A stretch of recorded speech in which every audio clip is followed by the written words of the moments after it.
Welcome back to Guide Glimpse. In today's video, let me demonstrate how to write a blog on Instagram.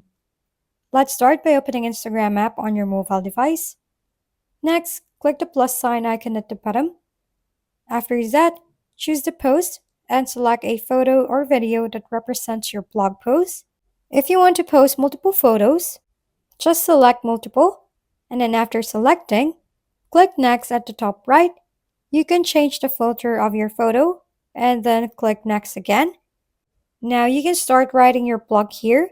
Make sure to have a hashtag so that your post can reach many people. After composing, just click share, and that's it. Once again, thank you for watching. This has been Guide Glimpse. Don't forget to like, share, and subscribe for more how-to videos.